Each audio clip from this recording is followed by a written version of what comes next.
Hello everybody, it's Amy Rich with amyrich.net. I am here with project number 8 in the 12 projects of Christmas 2023.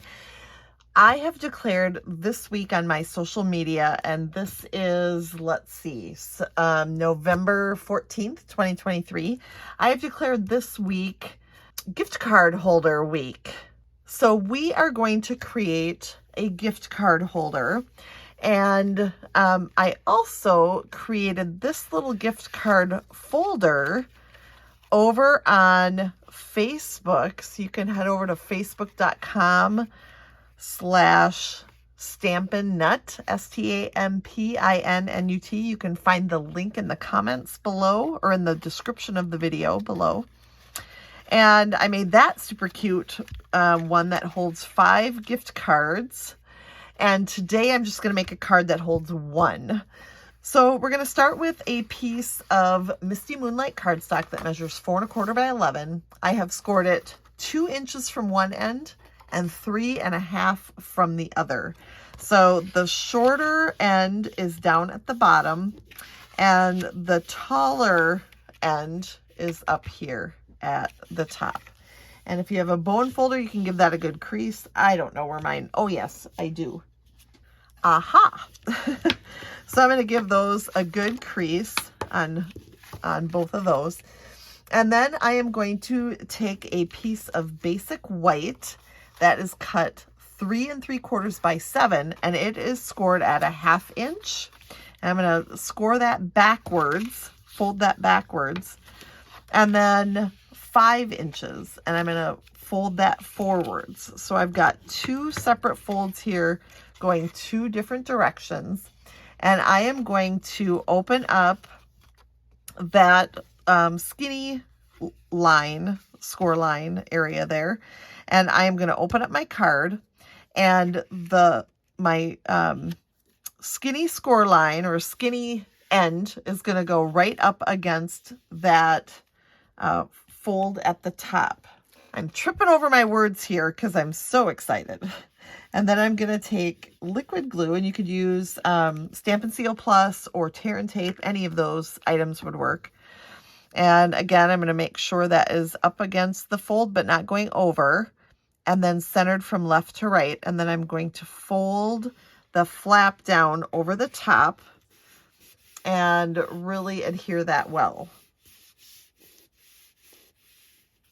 So now when I open this up, you can see I've got my little flap here, and here's how it looks sideways. So I've adhered that to the top of the card like that. All right, the next part, I'm going to fold this section up, and I'm actually just going to decorate it with some beautiful Designer Series paper, bound or bordered in basic white. So this piece of DSP measures 4 inches by 1 3/4, and I'm going to adhere that together. I love the back of this also. Okay, this is called the Winter Meadow Designer Series paper from the September to December 2023 mini catalog, but we just got good news that it is carrying over. So it will not disappear with everything else from the mini on January 4th. I am very excited to know that. And then I'm going to flip this over and adhere that to the front flap of my Misty Moonlight. It is such a beautiful paper, and I really wanted to spotlight just a little bit of it, and I'm going to show you the rest of it in just a little bit here. I will grab it and share it with you, especially now that we know it's carrying over. It's awesome. And then we've got this beautiful sheer ribbon. It's got silver edging, and I'm going to cut approximately 14 inches, and I'm going to wrap that around this to keep it shut. And then I'm just going to tie it in a simple knot.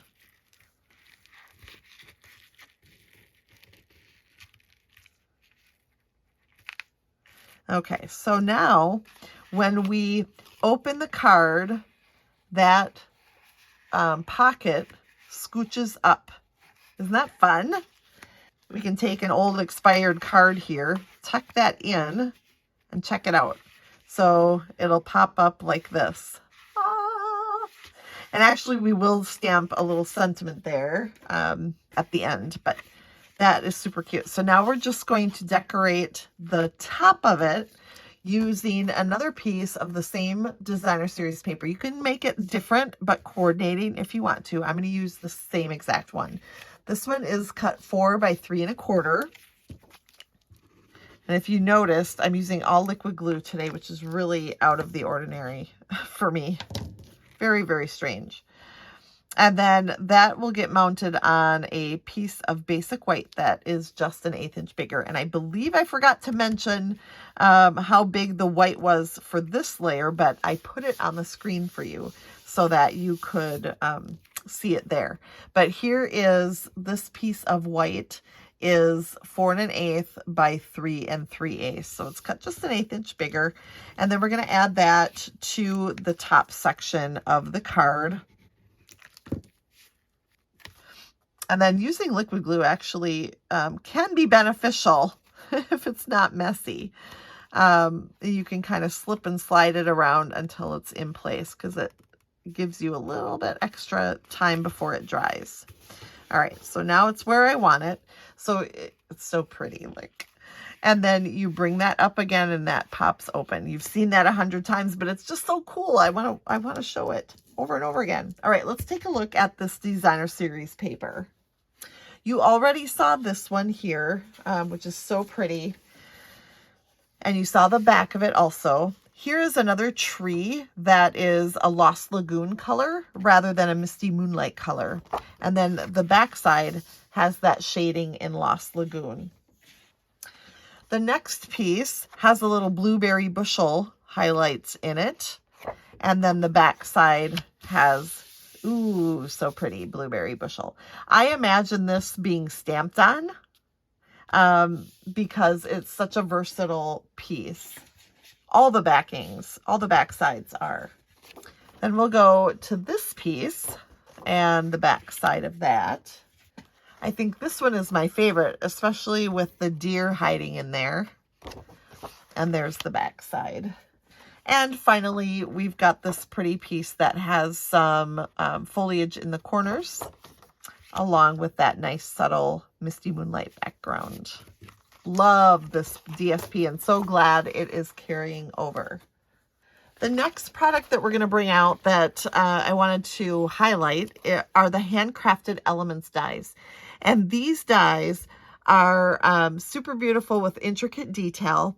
And you can see a couple of these can be used for fall or Christmas if you use the right color combo for it. And then the one I'm going to use is actually the ornament and then the layer that can fit inside the ornament perfectly. So I'm going to use that to finish off this card. And I'm going into the Winter Meadow Sweet Collection in the mini catalog. And I'm going to use a couple more products from here, so I wanted to point them out. I've already used the designer series paper, but there's a Snowflake Magic specialty DSP that I want to show you as well. So I'll bring that out, and then the ribbon. And I'm going to really highlight that for you because it's gorgeous. I've used it once already here, and then I'm going to use it again on the card.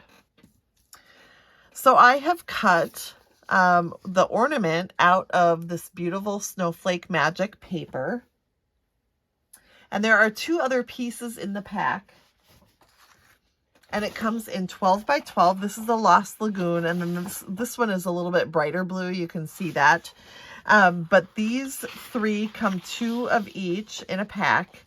And you can see I used that one for my ornament. And because it's cut from designer series paper, I actually took the back of a designer series paper pack. You can see the writing on there, and I cut that out again.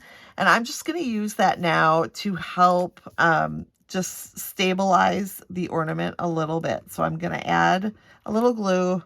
Come on, glue, start flowing. There we go. I'm going to add a little glue so that I am able to adhere them together and just make it a little bit thicker. So I want to hide that backing piece. So I want these to line up just perfectly like that. Fantastic. The last piece here is a piece that I cut from those dies again, but look at that shimmer and shine. Look at that silver. We do have a regular silver foil, which is in the online exclusive, sold together in a pack with 2 other sheets. But I decided to grab a little different silver for finishing off this project from the Holographic Trio specialty paper. And that is up here in the corner, and I have those to show you as well. So lots of show and tell. This is the one I used. You can see that holographic design. That's the one I used here. Then we've got this pretty one. It's got a little bit of texture in it. When it hits the light, really a lot of rainbow there. But it's got some texture in it. And it doesn't feel textured, but it looks textured. And it's really a cool paper. And then finally, this one that has bits of pink and blue and purple. It's a really interesting color. In the light, again, it reflects oddly. But these 3 papers are really fun. So I decided to pull that out to use for the backing here on this ornament. So as you can see, when you add the ornament to the center to the back, there are some places you can add adhesive. So we're going to add adhesive to these sections here. And then I really want to get the side sections too, to make sure everything just stays together without shifting and looking goofy. So I'm just going to add this to the back. And again, with a little liquid glue, it allows me to move that into place. But it really highlights the silver in that ornament, in the white outside part of the ornament. We're going to add that to our card using Stampin' Dimensionals. And again, because I have stabilized that in the back, it works pretty nicely. So I've got a couple dimensionals that I can put at the top and the bottom. And then if you want to, you can bring in some mini dimensionals to fill in some of the space. And you may even want to do a little trimming of the mini dimensionals so they don't show through the holes of your ornament. Although I think this is going to work okay. So I'm going to put these up here in the corner. And of course, actually, in these sections here, it's covered. I didn't think about that. So we should be good to go. I'm gonna stop there. Oop, wait, one more. I'm gonna put one right in there. All right. So we've got that beautiful ornament going on now, right here at the top. It just highlights all that pretty silver, beautiful white in the DSP. And then we're going to bring that ribbon back in and cut about a 10-inch length and create a bow. So I'm going to grab my 2 loops, make sure there's plenty of space in the center here, cross them over each other, and loop 1 through. All right, so I'm going to mess with this until I like it. And I want it a little bit smaller, not too huge. And then that's going to go at the top with a glue dot. So if you want to make an elegant gift card holder, this is great for that. But this design can totally be used with other types of designer series paper, stamps, whatever it is you wish. And then, like I said, that gift card will just pop right up out of there when the card is opened. So it's kind of a cool feature. And now we're going to finish with just a little Merry Christmas down here when it pulls up. The Very Cute stamp set has a cute little dainty Merry Christmas that would look very nice on here, stamped in Misty Moonlight. So that's what I'm going to use. Pull that up, making sure to leave a little bit of space to sign it. You can sign it right down here. And there we go, everybody. What do you think of that beautiful gift card holder? I am really, really excited to make more of these. They're simple and they can be made in all different varieties, which I love so much. Thanks for joining me for project number 8. I look forward to sharing 4 more amazing projects with you. Don't forget to click subscribe so you don't miss a single video.